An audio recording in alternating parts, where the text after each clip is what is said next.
Yes guys, welcome back to another video. Welcome to the George Benson football channel. Gone and got myself another cup of tea. I filmed this video yesterday when you're watching this on Saturday. Filmed it on Friday. Wanted to just keep myself busy, get back into the routine of filming lots of vids. And I haven't done a match preview in quite some time. It's been such a hectic, frantic period over Christmas where Premier League games come in thick and fast. You've got every other flipping game and his dog on the TV, which means that sometimes when you were planning to record, you realise there's a bit of live football on. And even though you probably couldn't tell because all I ever do is talk about flipping Chelsea or spam Jadon Sancho on the Instagram comments, you know, I flipping love football and I watch football whenever it's on, and I just forgot to do match previews sometimes because I simply ran out of time over Christmas, but it happens. But the FA Cup third round, prestigious competition, England's most prestigious cup competition, 64 teams compete on FA Cup third round weekend with the goal and ambition to make it to Wembley for the final in May. Traditionally, families across the country will stop whatever they're doing on FA Cup final weekend, watch the FA Cup final as a family. It's something that over the years has held such a prestigious account in the footballing calendar, and some people have said that the magic of the cup has died. The magic of the FA Cup isn't quite what it used to be, and I think if I was to have one word that would sum up the reasons why, this is an opinion that is held these days, not just amongst football fans, but amongst football clubs and players and people involved within the sport. Money is the one word for that, and finishing in the top four and the 96 million or 100 odd million that you get from being in the Champions League that you might miss out on if you're not, becomes far more important as a business for football clubs than winning the FA Cup. But for me as a fan, I absolutely flippin' adore this competition. It's something that I always want to see Chelsea do well in. I've seen us win FA Cup finals. I've seen us lose FA Cup finals at Wembley, and it's something that you want to get as far as you possibly can. And within the team that I've picked today for this match preview between Chelsea and Nottingham Forest, the game kicks off at 2:01 on Sunday afternoon. Really looking forward to it. The reason that it's not kicking off at 2 o'clock and it's kicking off 60 seconds later is because all of the matches this weekend are spending 1 minute. They're postponing the kickoff by 1 minute so that we can all take a little bit of time out to make the first small steps towards considering and thinking about our mental health, which I think is a great little initiative. So come 2:01 on Sunday afternoon, the away end is going to be filled with Nottingham Forest fans, one of England's biggest clubs. They've won European trophies. Nottingham Forest are currently in the Championship. They have got one of the best fan bases in the country in terms of following support. That one of these days, very soon, Nottingham Forest will be back in the Premier League. And this kind of tie for them is, again, another little step in terms of where they're at right now. Will they get promoted from the Championship? We'll have to wait and see. Last season, Nottingham Forest came to Stamford Bridge,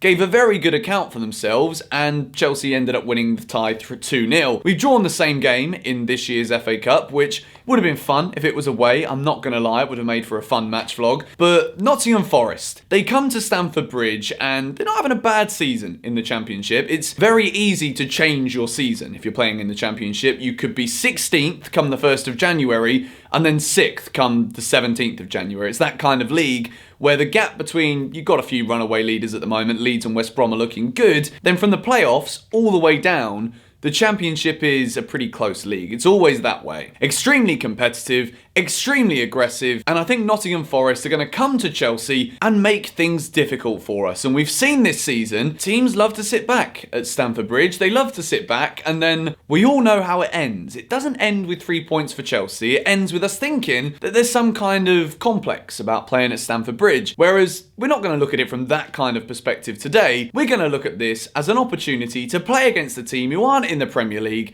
who we should be beating. And I have put together a starting 11 that I think not only sees us see some of these young players that we want to see get minutes on the fringes of the squad, but it's also a team that I feel is definitely good enough to beat Nottingham Forest at home come Sunday afternoon at Stamford Bridge. First things first though, let's have another swig of tea. I'm drinking way too much tea today.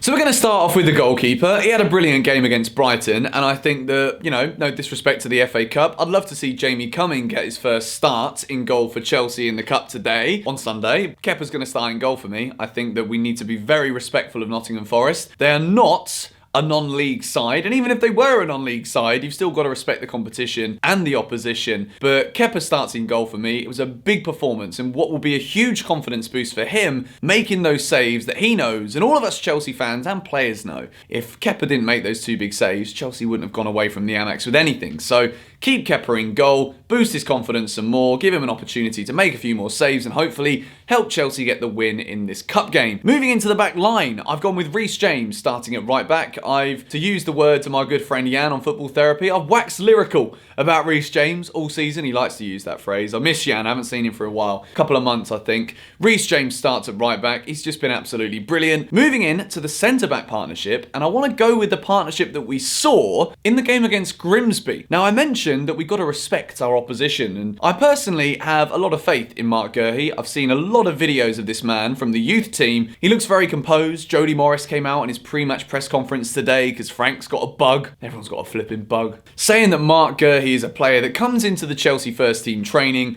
always is extremely professional and exudes a lot of talent and ability. And I think that we saw in the game against Grimsby, again, no disrespect to Grimsby, not the strongest of opposition, but Mark Gurhey made his debut there. And I think that this would be a great opportunity considering that right now at Chelsea, there's a lot of conversations about bringing in a world-class leader to be the centre-back. We've got Rudiger, we've got Zuma, Christensen, Tomori, all battling out to figure out who really is Chelsea's best two centre-halves right now. I'd give Mark Gurhey a run in this game. It's one of those things where if he doesn't play, we've got to be looking to send him out on loan. Because if he doesn't play against Nottingham Forest in the FA Cup third round, considering how many centre-backs we've got, considering the transfer rumours that are going on, if I was him, I wouldn't want to hang around and I'd want to be playing first team football somewhere. Kurt Zuma, Mark Gurhey, we saw it against Grimsby. Zuma, I think, has been very good so far in the recent weeks this season. A little bit inconsistent at times. We've already gone on about that a billion times as well. Moving into the left back, I've had a lot of people saying to me, do we want to see Ian Maatsen playing in this game? And I think if it was a team in a lower league, then yes, I would. Emerson, it's going to be a mental struggle for him. And if we bring it back to this conversation about mental health, the Arsenal game, Emerson's come out and said afterwards that it's a very tricky time for him to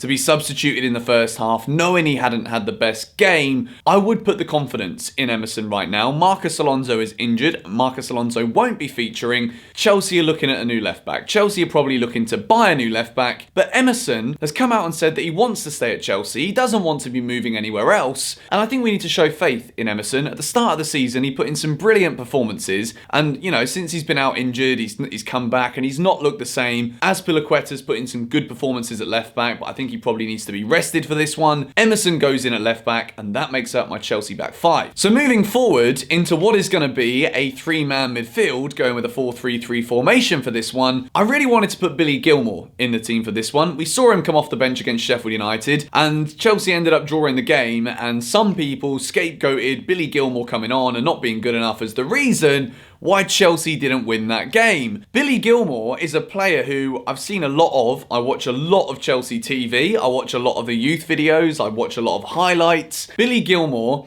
even though he might not be the biggest, and I feel as though he probably needs to bulk up a little bit if we want to see him regularly playing for Chelsea, Billy Gilmour's a young player who is very exciting. Sadly though, he's not trained on Friday, which means that maybe it might ruin his opportunities to start this game against Nottingham Forest. So I would have wanted to see Billy Gilmour in the centre of the park alongside Kante and Mateo Kovacic for this one, but because of Billy Gilmour's illness, I've gone with what I think is a more likely lineup, and I think Chelsea will go with the midfield three of Kante, Jorginho and Mateo Kovacic. Again, full respect to Nottingham Forest, full respect for the FA Cup. That is a midfield three that I think we need to see more and more of at Chelsea. There's been individual players that have had great performances this season. All three of them haven't had their best games at times either. Kovacic wasn't great when he came on against Brighton. Jorginho changed the game totally for Chelsea when he came on against Arsenal. In this kind of game, you need professionals, you need experience in order to get over what will be a difficult test in beating Nottingham Forest of the Championship. But those three in the middle, moving forward to the three forwards. Now, Callum Hudson-Odoi, he desperately needs a goal, and I think this game against Forest, we saw him emerge in the FA Cup last season, and it's where we really started to see that Callum Hudson-Odoi was going to have a direct future playing in Chelsea's first team. So Callum Hudson-Odoi has to start this one for me on the left. He needs a goal for his confidence. We've seen little bursts of energy and positivity from him,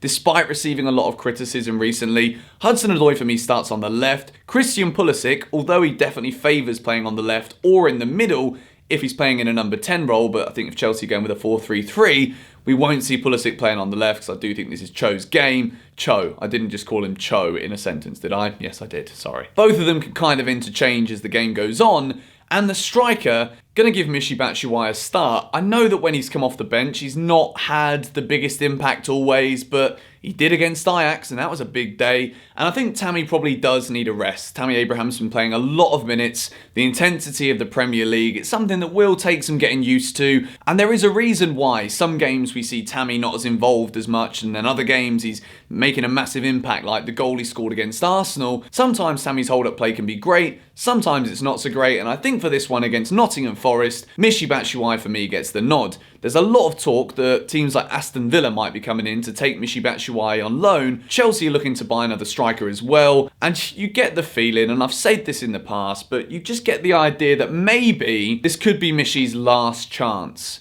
right now, this game against Forest at Chelsea. If he wins Chelsea the game, Frank's going to be looking at him and saying, all right, you know what, this man can definitely still do us a job. We don't want to send him out on loan. Michy, do you want to stay? Michy Batshuayi seems to love Chelsea. I think he would want to stay if he's got the backing of the manager. But if he doesn't start this one against Nottingham Forest, is he going to believe that he's got the manager's backing? I highly doubt it, and I think he'll be trying to push a move either out on loan or to be sold this January for Chelsea to go and make way to bring in another top striker. You guys also know, got the tattoo on my wrist from when Michy Batshuayi scored the goal in Madrid to beat Atletico. Some people look at me and think, flipping out, this weirdo's got a Batman tattoo. No, it's a Michy Batshuayi tattoo. So as long as he doesn't go to Spurs, apparently Harry Kane's injured, please can we not allow these rumours to surface again, otherwise I'll have to chop my hand off. Michy Batshuayi to start up front, and then giving some mentions for the bench, of course. Tariq Lamptey came on against Arsenal. We could see Tariq Lamptey start this game against Forest. I don't think he will, but I think we could see him come off the bench again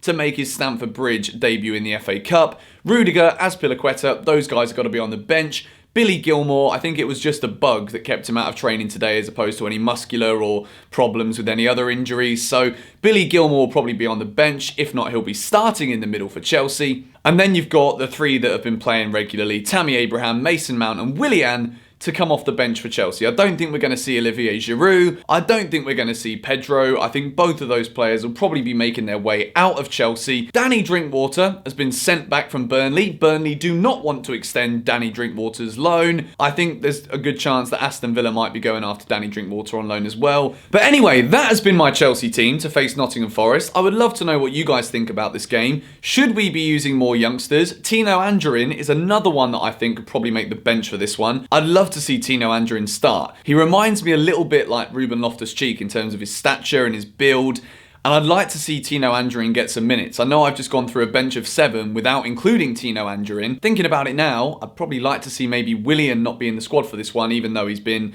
good and then bad and then good and then bad in recent weeks. Tino Anjorin, he came off the bench in the game against Grimsby. I know it's flipping Grimsby, but he looked really good. And from the videos I've seen of Tino Anjorin and what I understand of the way the club speak about him, got a very bright future ahead of him as well. So Tino Anjorin on the bench. Let me know what you guys think in the comments down below. If you're not yet subscribed to the George Benson Football channel, I suggest you do so. 2020 is going to be a big year. We're on the road to 100,000 subscribers. So let your friends know, let your family know. I've had so many messages recently, lovely messages from you guys saying that you started watching my vids and then your parents are Chelsea fans or your granddad's a Chelsea fan. And very glad to have you here. Very glad to have you on board on the George Benson Football channel. What's going to happen? Forest at home, FA Cup third round. It's going to be a fun one. I'll see you guys at the bridge. See you later.